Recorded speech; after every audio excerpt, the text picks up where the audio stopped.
कुछ दलित एक्टिविस्टों में चल रहा है, और वे लोग अब चुनाव मोड में आ गए, और चुनाव मोड में कर क्या रहे हैं कि बीजेपी की खामियों को लगातार गिनाते जा रहे हैं कि भाई बीजेपी ऐसा है, बीजेपी संविधान विरोधी है, बीजेपी संविधान तोड़ देगा, बीजेपी जब आ जाएगी आतंकवादी पार्टी है, आने के बाद हम लोग को रहने का जगह नहीं मिलेगा।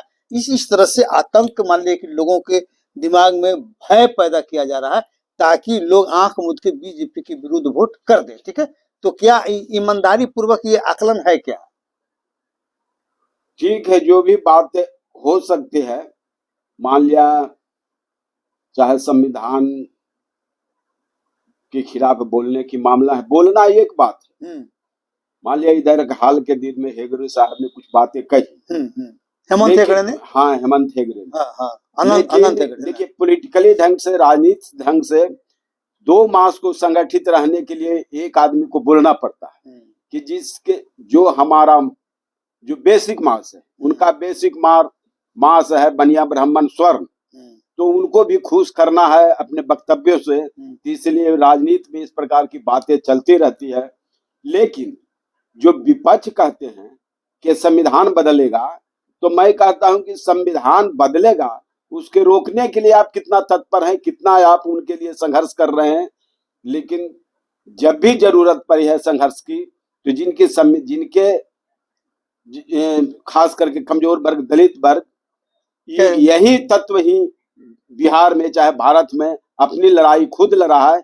यह कोई दूसरे लोग नहीं लड़े हैं। जैसे बिहार के विपक्ष में यहाँ के अभी के दौर में राजद के लोग हैं, लेकिन राजद से हम पूछना चाहते हैं कि आपने संविधान बचाने के लिए कितना लड़ा है, और दलित इशू पर आपने कब कब लड़ाइयाँ की है कि दलितों के साथ यह हकमारी हो रहा है, चाहे अन्याय हो रहा है। इनको खाली सामाजिक समीकरण चाहिए और वोट चाहिए, तो ये दलित बाखूबी से समझता है।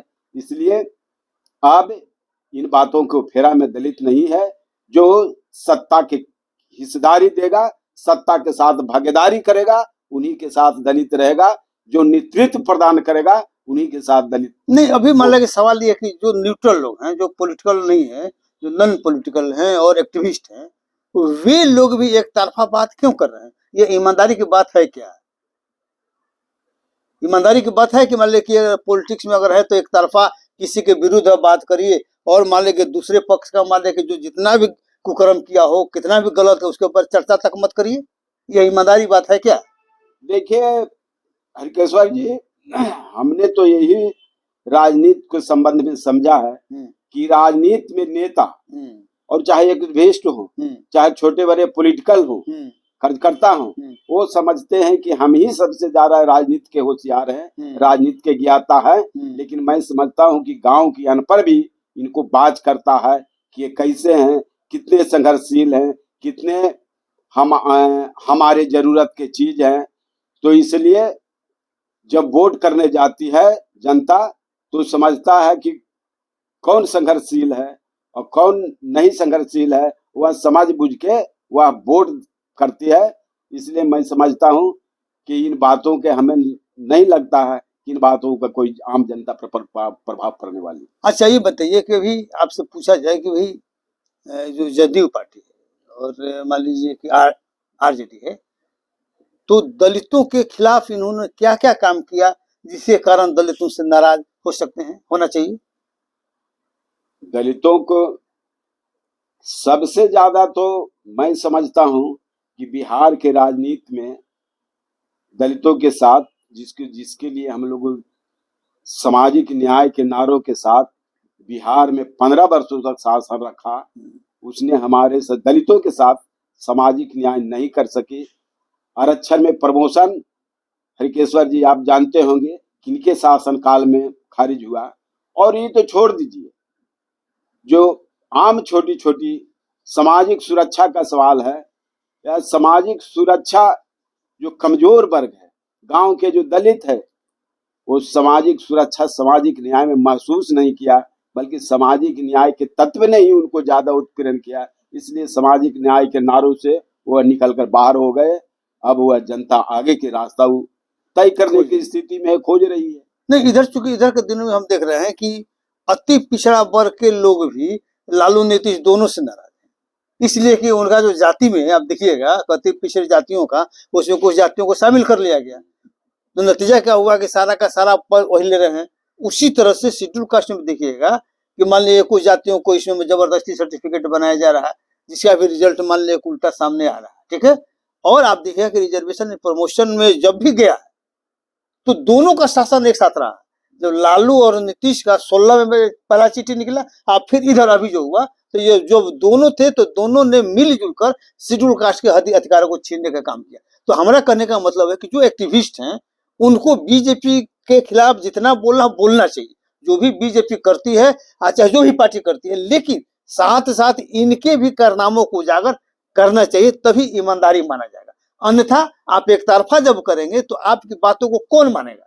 इसलिए जनता के सामने सही सही बातों को एक्टिविस्टों को ले जाना चाहिए, ताकि जनता सही निर्णय ले सके। तो क्या उसमें आप क्या सोचते हैं, ये बात सही है? देखिए, आपका चैनल में आपका स्वागत है साहब। जो ओबीसी वर्ग है, 30 साल से का शासन है, लेकिन ओबीसी जो इस वर्ग का शासक रहा, मुख्यमंत्री, मुख्य रूप से दलितों में एक तो बंटवारा किया, और बंटवारा करके एक को कमजोर करने का प्रयास किया, दूसरे को मजबूत करने का प्रयास किया, षड्यंत्र किया। हाँ। लेकिन जिसके लिए बंटवारा हुआ, हाँ, वह समाज और हाशिए पर चल गया।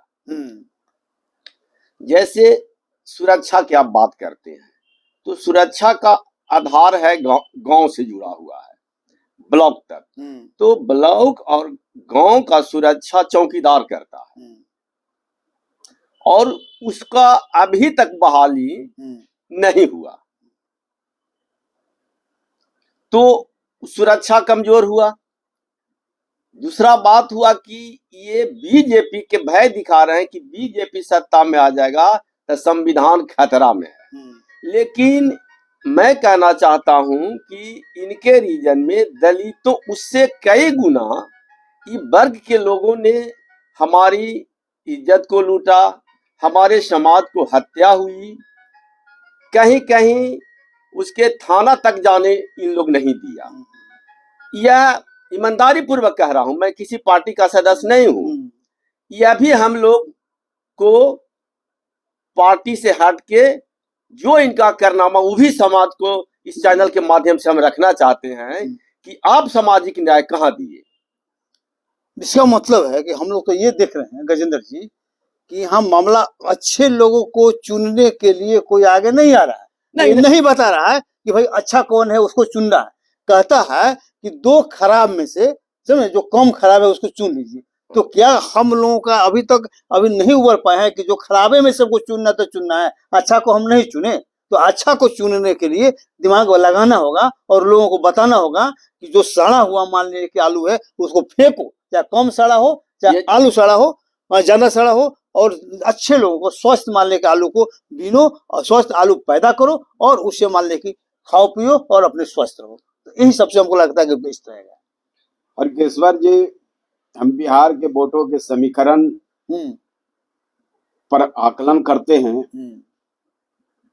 तो ये मान लिया एनडीए गठबंधन है, इसके पूर्व बिहार के सत्ता में महागठबंधन थी और नीतीश जी अति पिछड़ों के बल पर ही है 25 वर्षों 17 वर्षों 18 वर्षों से शासन कर रही थी। लेकिन ये जो अति पिछड़ों के अंदर में भी विभेद पैदा किया, अति तेली तमोली दांगे जैसे जातियां को, जो सबल जातियां हैं, आर्थिक रूप से सबल है, सामाजिक रूप से सबल है, उसको अति पिछड़ा के लाइन में खड़ा किया।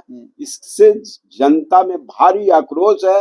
वह नीतीश जी के जाने से पूर्व वह वोटर्स, वह जनता भारतीय जनता पार्टी के साथ चली गई थी। अब नीतीश जी के साथ ये वोटर है नहीं, ठीक है, लेकिन नीतीश जी फिर वहां चले गए, तो क्या नीतीश जी को उसका वोट मिलेगा कि नहीं मिलेगा? हो सकता है, मुझे जो अनुमान है कि वह तो बीजेपी के अलायंस में वोट करेंगे ही, लेकिन हो सकता है कि मान लिया इनको हराने के लिए वोट कर- नीतीश जी के सीटों कई पर स्टेट को हराने वह के लिए भी काम खुन्नस कर। निकाल सकती है। हाँ। मुझे यह अनुमान है। हाँ, तो ये मान ले हमको लगता है कि हो सकता है, इसका मतलब कि नीतीश जी का स्थिति बहुत बढ़िया नहीं रहने वाला। अगर इंडिया का स्थिति अच्छा भी होता है तो नीतीश जी का स्थिति अच्छा नहीं रहने वाला। ठीक है, जय भीम, जय भारत, फिर आगे मिलते हैं। नमस्कार, जय भारत।